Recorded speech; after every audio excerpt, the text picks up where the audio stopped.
Medina চলে যাবে। কাজী সার ছেলে ইমাম মুসলিমের 2 সন্তানকে নিয়ে আসছেন। আসার পরে সেই জায়গায় পৌঁছানো হলো। পৌঁছানোর পরে দেখে কাফেলাটা চলে গেছে, কাফেলাটা নাই। ওখানকার 12 জনকে জিজ্ঞাসা করলো কাফেলাটা কখন গিয়েছে।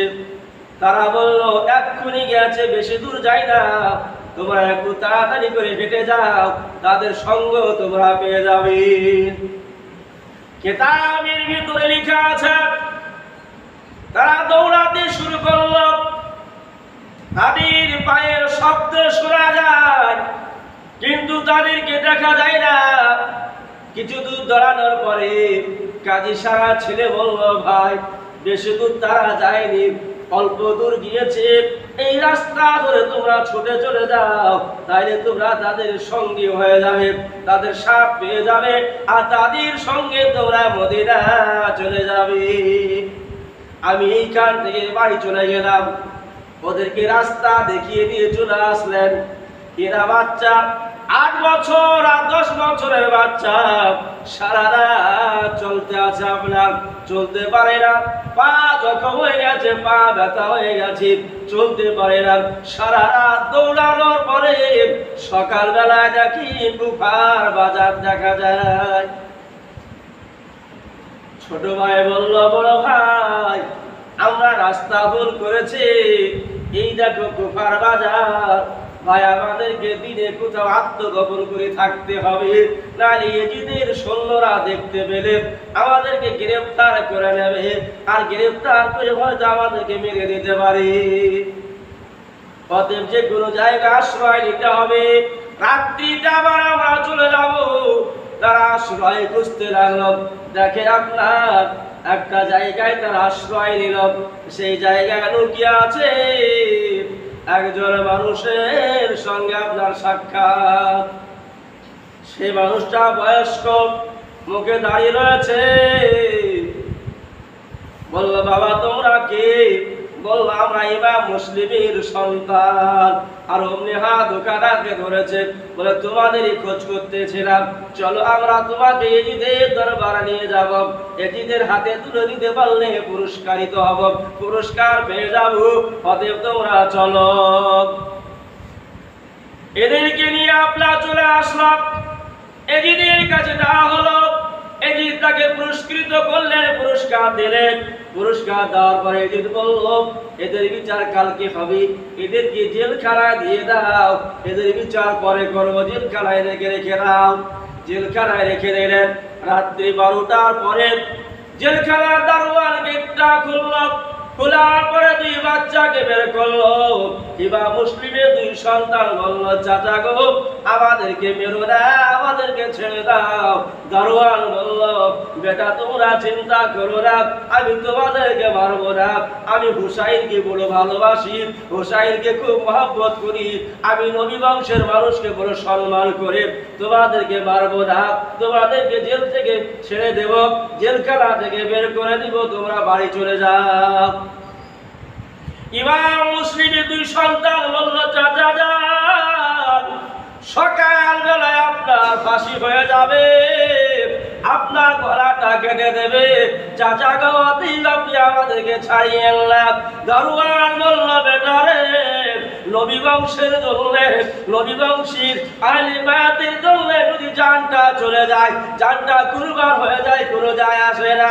ইমাম মুসলিমের 2 সন্তান বলল, চাচা কিয়ামতের দিন আপনাকে কথা দিলাম, আমার নবীকে বলে আপনাকে আমরা জান্নাতে দেব। ইমাম মুসলিমের 2 সন্তানকে নিয়ে আপনারা চলে আসছেন। বলল, বাবা এই রাস্তা ধরে চলে যাও, একটা নীল রঙের আলা দেখতে পাওয়া যায়, নীল রঙের আলাটা জ্বলতে আছে, বলল ওই আলাটা নিশানা করে তুমি চলে যাবে। ওই শহরের দারোয়ান হলো আমার বড় ভাই, আমার ভাইকে আমার কথা বলবে, তাইলে তোমাদেরকে মদিনা রাস্তাটা দেখিয়ে দেবে, মদিনা পৌঁছে দেওয়ার ব্যবস্থা করে দেবে। বাচ্চা দুটো বলল, চাচা যান, যদি আপনাকে না চিনতে পারে তাহলে আমরা কি করব? হাতের একটা আংটি আপনার খুলে দিলেন, আংটিটা খুলে দিয়ে বললেন, বেটা এই আঙ্গুটিটা তুমি দেখাবে, তাইলে আমার ভাই চিনে নেবে, তোমাদেরকে মদিনা যেভাবে পৌঁছে দেবে। ওই নীল রঙের আলাটা ধরে দুই ভাই আপনার চলে আসতে আছে। কিছুদিন আসার পরে আলাটা যেন হারিয়ে গেল, আলাটা দেখা যায় না। আপনার সারা রাত হাঁটতে আছে, হাঁটার পরে আবার সকালবেলায় গুফার ধারে আপনার ফোরাত নদীর কূলে এসে পৌঁছে আছে।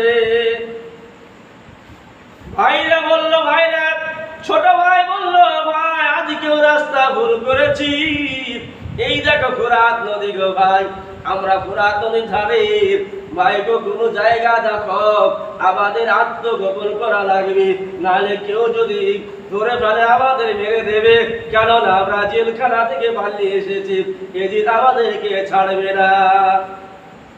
একটা খাজুরের গাছে উঠেছি, খাজুরের গাছে উঠে বসে আছে। গাছটা ফোরাত নদীর ধারে আপনার ছিল। হারিস পাপি তার স্ত্রী পানি নিতে এসেছে, দেখে আপনার পানিতে দুটো বাচ্চা দেখা যায়, সুন্দর চেহারা। নদীর তীরে তাকায়, দিকে তাকায়, দিকে তাকায়, বাচ্চা দেখা যায় না, কিন্তু নদীর পানিতে দুটো বাচ্চা দেখা যায়।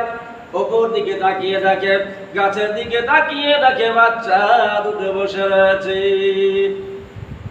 বাচ্চা দুটোকে নামতে বললেন, বলে বাবা তোমরা নেমে আসো, এত সুন্দর তোমাদের চেহারা, এত সুন্দর তোমাদের তোমরা দেখতে, বাবা তোমরা কেন গাছের উপরে গো, বাবা নেমে আসো। তারা ভয় পাচ্ছে, নামছে না। হারিস পাপির স্ত্রী বলল, বাবা ভয় পাওয়ার কারণ নাই, তোমরা নেমে আসো। বাচ্চা দুটো নেমে আসলো, বলল বাবা তোমরা কি, তোমাদের পরিচয় কি, তোমরা কোথায় থেকে এসেছো? বলল আমরা হলাম ইমাম মুসলিমের দুই সন্তান, ইমাম মুসলিমের কলেজার টুকরা। হারিস নবীর স্ত্রী বলল, বাবা তোমরা এখানে কেন? সারা কুফার মানুষ তোমাদের খোঁজাখুঁজি করে, তোমাদেরকে পেলে তারা মেরে দেবে, তোমরা কেন এখানে? তাড়াতাড়ি করে আমার বাড়িতে চলো। তাদেরকে নিয়ে আসলেন, তাদেরকে গোসল করালেন, গোসল করানোর পরে নিজের হাতে খাইয়ে দিলেন, খাইয়ে দেওয়ার পরে বললো বাবা ঘুমিয়ে যাও, রাত্রিতে তোমাদেরকে পাঠিয়ে দেবো, তোমরা চলে যাবে। হারিস পাপি আসলো ছুটে। হারিস পাপি বলল, বিবি রে তাড়াতাড়ি করে চারটে খেতে দাও, ইমাম মুসলিমের সন্তানকে গ্রেফতার করা লাগবে, যদি গ্রেফতার করতে না পারে, অন্য কেউ গ্রেফতার করলে ইনাম পাবো না, পুরস্কার পাবো না। বিবিরে তাড়াতাড়ি করে খেতে দাও। স্বামীকে খেতে দিয়েছে, খেতে দিয়ে বিবি বলে, স্বামী ওই নবী বংশের ফুলকে, নবী বংশের ফুলকে না ধরলে কি হয় না, গ্রেফতার করলে কি না করলে কি হয় না, স্বামী গো কিয়ামতের দিন আল্লাহ আপনাকে জাহান্নামে দেবেন, জান্নাতে যেতে পারবেন না। হারিস বলল, বিবি আমাকে ওই জ্ঞান দিতে হবে না, তুমি তোমার কাজ করো। বিবি বলল, স্বামী আপনি আর আমি দুজনে মিলে কাম করব, রোজগার করব, স্বামী গো অভাব হবে না, কিন্তু স্বামী ওই বাচ্চা দুটোকে ধরার কথা আপনি মুখে আনবেন না, আপনার ধ্যানে আনবেন না, কেননা কিয়ামতের দিন নবী পাকের দরবারে হিসাব দেওয়া যাবে না। ইমাম মুসলিমের দুই সন্তান ঘুমিয়ে গেছে, ঘুমিয়ে ঘুমিয়ে স্বপ্নে দেখে আমার নবী বলতে আছেন, ইমাম মুসলিম তোমার দুই সন্তানকে কোথায় রেখে এসেছো? ইমাম মুসলিম বলে, ইয়া রাসূলুল্লাহ, ইয়া হাবিবাল্লাহ, নবী গো তারা কিছুক্ষণের ভিতরে চলে আসবে। এই স্বপ্ন দেখে যখন আব্বা আব্বা করে চিৎকার মেরে কান্না মেরেছে, আল্লাহুম্মা সাল্লি আলা সাইয়্যিদিনা